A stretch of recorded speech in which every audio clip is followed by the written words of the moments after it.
cima serve para todos nós. Nós não podemos esquecer que estejamos sempre lembrando da palavra que é verdadeira e que quer nos conduzir a salvar. Olha o verso de número 6 que diz: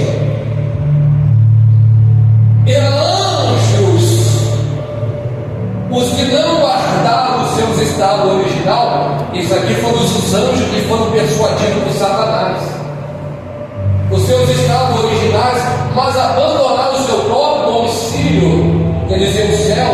Ele tem guardado sobre trevas em algema eterna para o juízo do grande dia.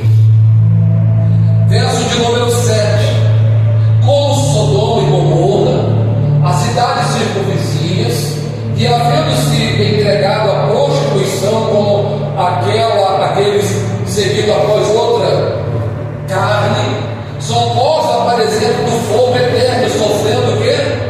Punição. Ora, estes, da mesma sorte, quais sonhadores alucinados, não só contaminaram a carne, como também rejeitaram o governo e difamaram autoridades superiores.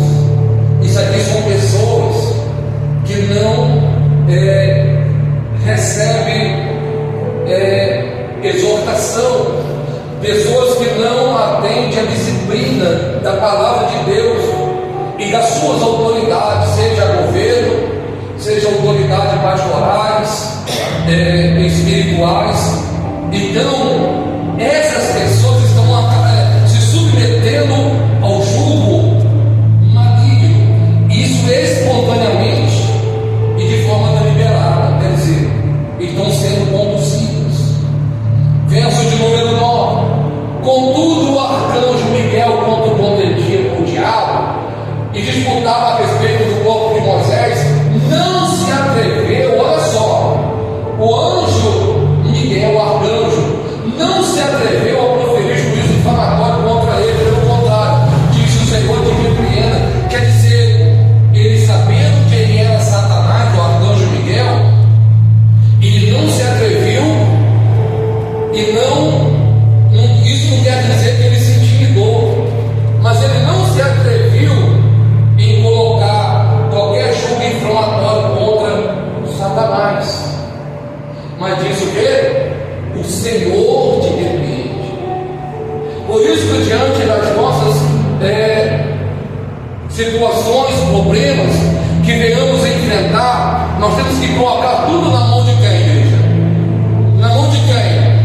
É Ele que vai julgar as nossas causas. É Ele que é o perfeito juiz, o justo juiz.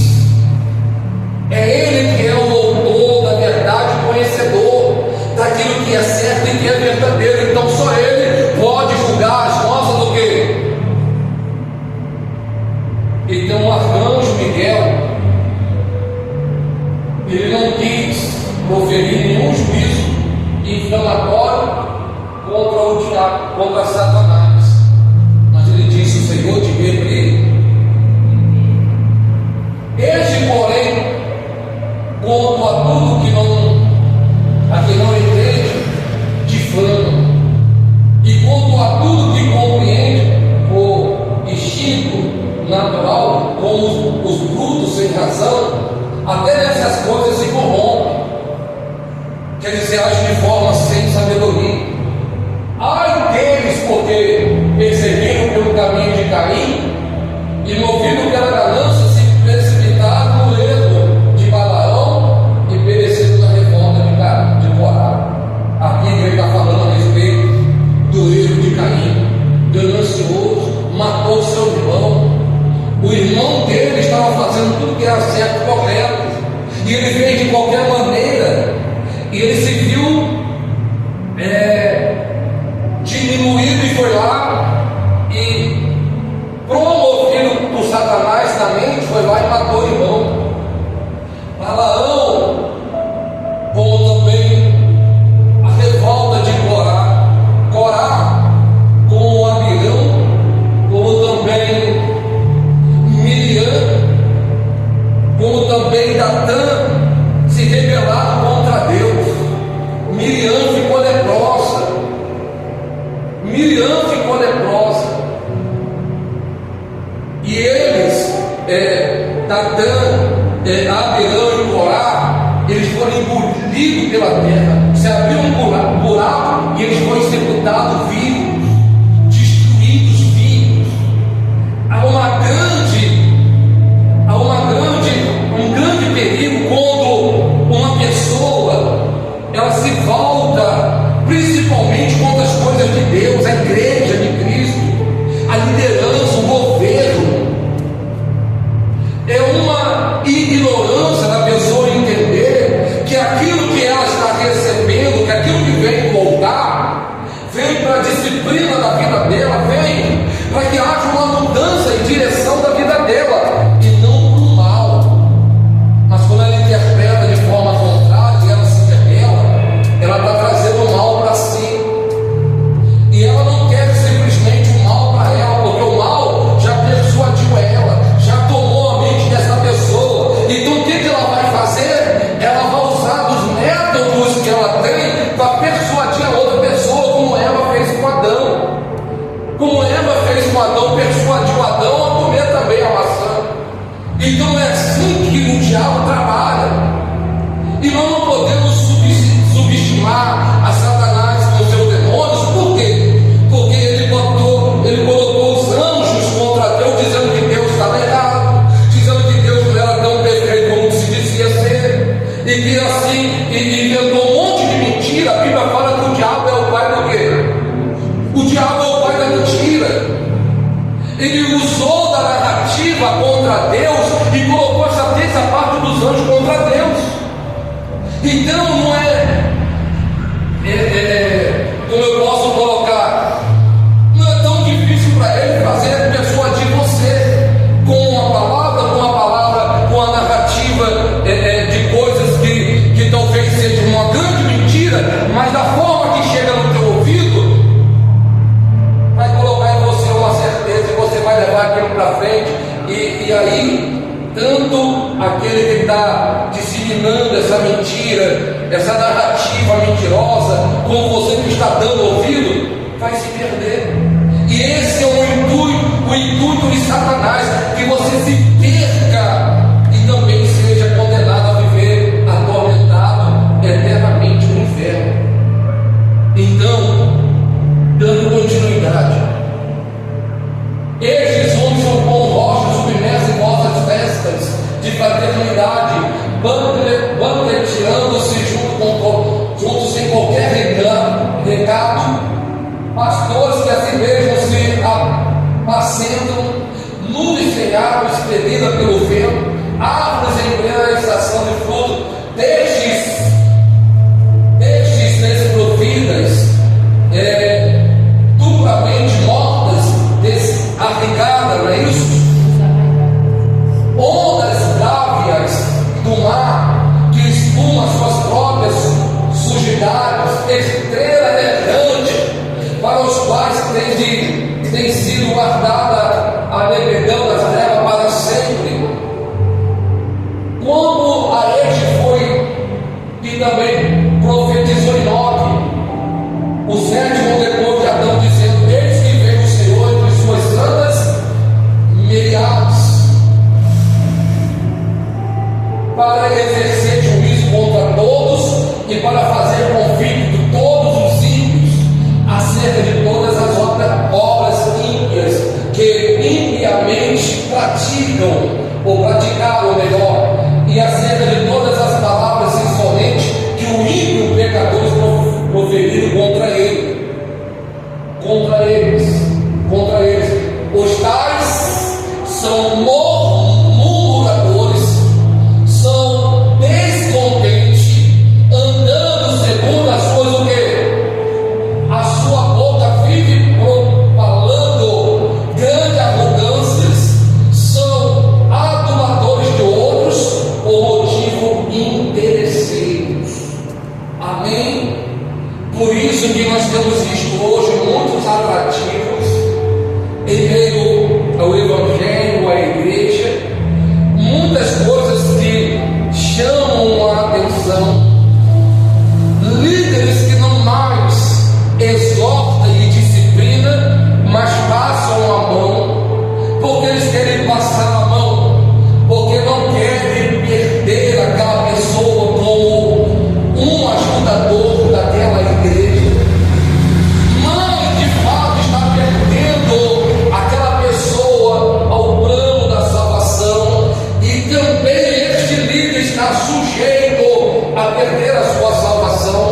porque ele também vai ter que dar conta desta e das demais ovelhas.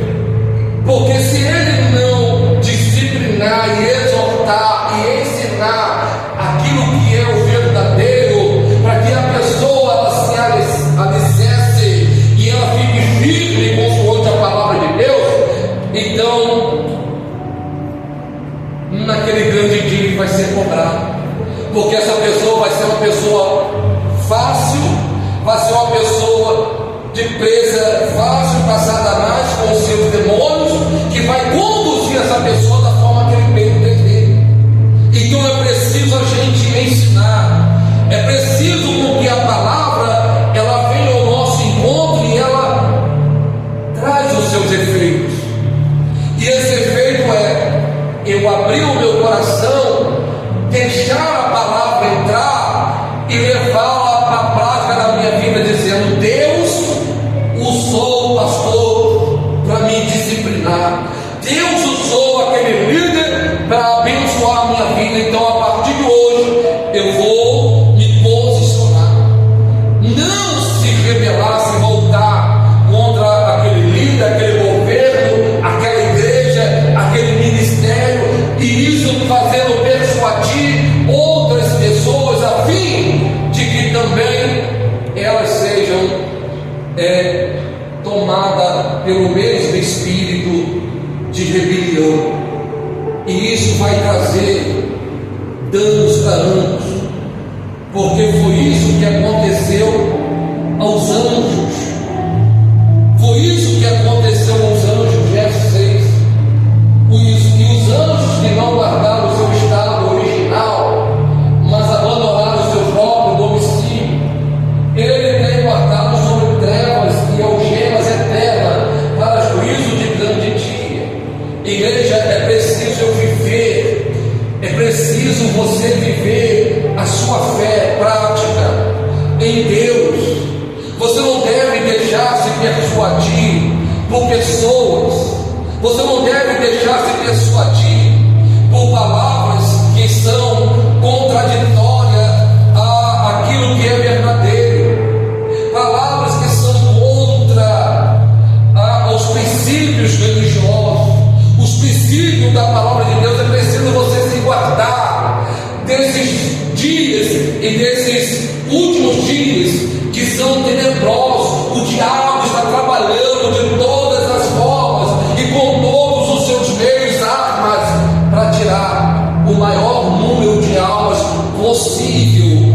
E eu não estou dizendo da igreja, mas da presença de Deus, porque conta não são as pessoas que estão dentro de uma igreja, dentro de uma prática religiosa, mas ainda não entregaram a vida dela de fato, de verdade, para Jesus.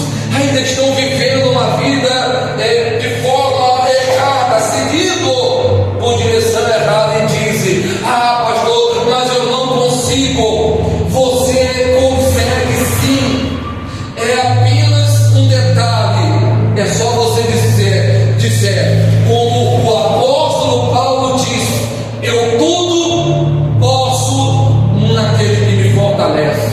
Então não importa as suas fraquezas, não importa qual sejam os seus desejos carnais, se você estiver alicerçados em Deus, você vai vencer, você vai guardar as primeiras obras, você vai guardar o seu primeiro amor, você vai guardar a palavra de Deus no mais íntimo do seu coração, e você vai guardar a sua salvação. Igreja, tudo isso passa. Como eu disse no início, morreu o rico, morreu também o pobre, o mendigo. Todos nós um dia vamos morrer.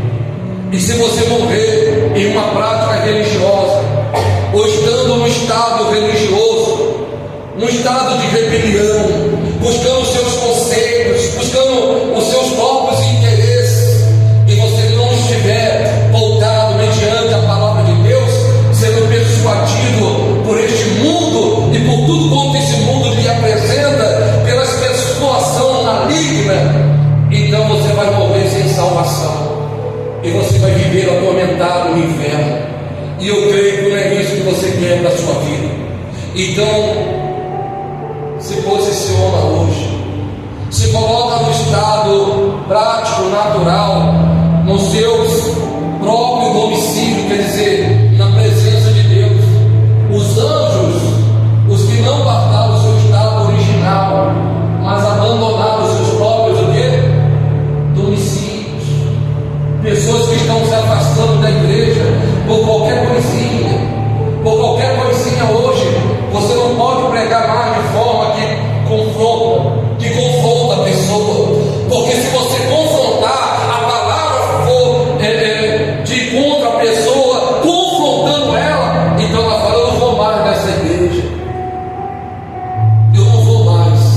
Tudo bem, a pessoa pode até não vir mais na igreja, mas se ela for para um determinado lugar onde se prega a palavra e aquela palavra confrontar ela, então para onde ela vai? Para onde que ela vai? Se não morrer sem salvação, porque se ela não deu ouvido à palavra que veio ao seu encontro para disciplina, para transformação, como que ela vai ser transformada? Como que ela vai seguir o caminho, a direção do propósito da salvação de Deus para a vida dela? Jesus foi caminhando com os discípulos e eles iam no caminho errado. Jesus tem caminhado com você, mesmo você seguindo talvez uma direção errada, mas Ele quer que você retome o seu caminho, Ele quer que você retome a sua direção. E ao comer do pão, quer dizer, ao você perceber, discernir o que é certo do que é errado, então faça o que é certo, faça aquilo que é certo, porque os discípulos se levantaram no mesmo instante e eles falaram: olha, Jesus falava conosco, Ele vinha conosco, o nosso coração ardia, e a ordem dele foi para que nós estivéssemos reunidos junto aos demais em Jerusalém. Então vamos voltar para Jerusalém. E na mesma hora eles voltaram. Eu estou dizendo isso, igreja, porque tem coisas que você deva fazer, tem que fazer, e talvez você ainda não fez, porque falta em você, sabe o quê? O discernimento de falar assim: peraí, eu não vou morrer sem a minha salvação, eu vou lutar pela minha salvação, e o diabo não vai me persuadir e nem vai me impor a fazer aquilo que seja a vontade dele. Eu vou fazer aquilo que seja a vontade de Deus. Então aquele que sabe que está na direção errada, passa a partir de hoje tomar a direção certa, para que você não seja enganado. Na primeira epístola de João, no capítulo 5, primeira epístola de João 5:19, diz assim, olha o que diz, sabemos que somos de quem? Nós somos de quem, igreja? Você é de quem? De Deus. E que o mundo inteiro jaz no quê? O mundo inteiro jaz no maligno. O mundo inteiro jaz no maligno. O diabo tem trabalhado no mundo todo, e o propósito dele é levar cada uma alma para o inferno, assim como ele já está condenado. Então cuide da sua vida espiritual, se atente à palavra de Deus, seja fiel ao seu Deus. Diga glória a Deus. Aí tem muitas mentiras, narrativas, palavras de persuasões que vêm aos teus ouvidos, e hoje, com muito mais clareza e prática, e com muito mais rapidez, porque agora tem WhatsApp, tem Instagram, tem uma série de meios para que essas narrativas, mentira, chegue até você, e ela chega e você dá ouvido e se corrompe. E aí o diabo usa essa brecha chamada narrativa, mentira, ele entra onde? Nos seus ouvidos, toma o teu coração e tira você do propósito da salvação, porque esse é o intuito de Satanás. Quando ele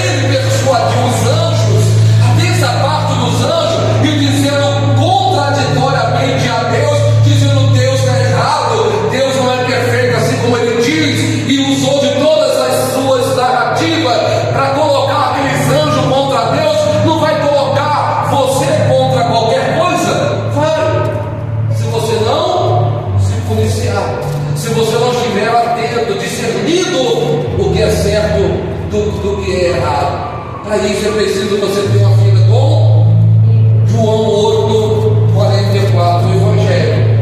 João 8:44, eu vou encerrar aqui, ó. Vós sois do diabo, que é o vosso pai, e quereis satisfazer os desejos. Ele foi homicida desde o início, desde o princípio, e jamais se firmou na verdade, porque nele não há verdade.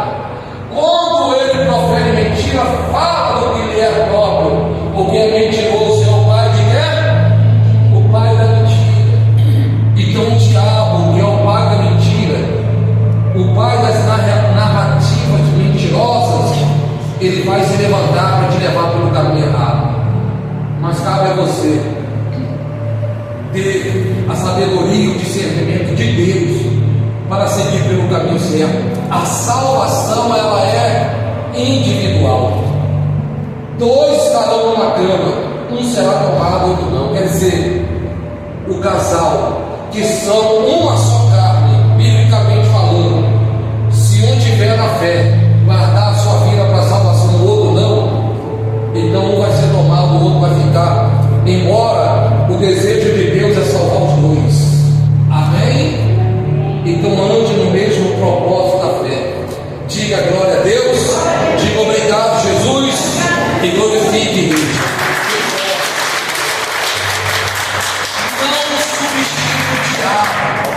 Não subestime o diabo. O diabo hoje ele trabalha dentro das igrejas. Dentro das igrejas. E esses dias eu vi a pomba. Posso falar o nome? Posso falar, se não falar primeiro o nome? A pomba gira 7 saia, manifestadas e passando pelo Espírito Santo, e todo mundo na igreja reverenciando. A pomba gira 7 saia, manifestada, rodando, e ó, sapateando, e todo mundo ali reverenciando, é o Espírito Santo enganando. Assim está a igreja no dia de hoje. O diabo tem se apoderado e atuado em nome de Jesus. Aqui na comunidade ele não terá lugar. Está repreendido no nome de quem? Nem na sua vida, nem na sua casa, na sua família. Em nome de Jesus. Você sabe quando você vê o diabo trabalhando na vida de uma pessoa? A pessoa na miséria, na doença, a pessoa não consegue se firmar na palavra, a pessoa não consegue ser fiel a Deus, não consegue largar o vício, a pessoa está envolvida em fofoca, em mentira, em rebelião. Deus não é presente nessas coisas. Deus é Pai, Filho e Espírito Santo. Deus é união. Deus ele criou a igreja numa unidade. Nós somos um corpo em Cristo Jesus. Ele é o cabeça. Nós somos os membros da igreja. Amém? Cada um tem as suas funções. E a minha função vai ser de destruir. A minha função vai ser de construir, de ganhar a alma, de levar a alma à salvação, de levar a alma a ter um encontro com Deus. Não tirar as pessoas da igreja. Isso não é obra de Deus, isso é obra do diabo. Amém? Então, igreja, vigia. A Bíblia diz para que nós venhamos o quê? Vigiar. Mateus 26:41. 26:41. Olha o que diz: vigiai e orai para que não entreis em tentação. O espírito na verdade está o quê? Mas a carne é o quê? Vigia. Amém? Nós estamos aí há poucos dias da festa da carne. O espírito está pronto, mas a carne é o que? É fraca. E eu creio que você, olha aqui para mim, que você, a partir de hoje, vai trilhar andar pelo caminho da salvação e da verdade. Você que fumar, chega em casa hoje, determina, joga o maço de cigarro fora. Ah, pastor, mas e se eu tiver vontade? Vontade é uma coisa que dá o quê? E passa, joga fora o cigarro. Pastor, eu estou com a garrafa de bebida de 51, está lá debaixo da pia, lá. Eu não bebo mais, mas está guardada lá de lembrança. Joga fora. Sabe por quê? O rapaz tinha 8 anos na igreja, ali perto, já evangelizando, batizado. O diabo persuadiu ele, falou assim: fulano, sabe aquela garrafa de 51? Está lá no fundo da casa, deve estar amarelinha. Aí o camarada, persuadido pelo diabo, como Eva e Adão foi, Adão e Eva, como Datã, como Corá, Midian, né? Datã, Coré, Abirão e Miriam, que foram persuadidos por ele foi lá também, pegou a garrafa, tirou, nossa, está amarelinha, vou tomar um golinho. Pai, irmão, só não pode se embriagar. Não é assim que ele diz por aí? Pode beber, mas não pode o quê? Ele bebeu um golinho para não se embriagar. Com 3 meses ele morreu de cirrose, sem salvação, e foi para o inferno. Com 3 meses, depois de 8 anos na presença de Deus. Quem está entendendo isso? A fraqueza da carne, persuadido por Satanás. Persuadido por Satanás. Isso tem vários sentidos. Pode ser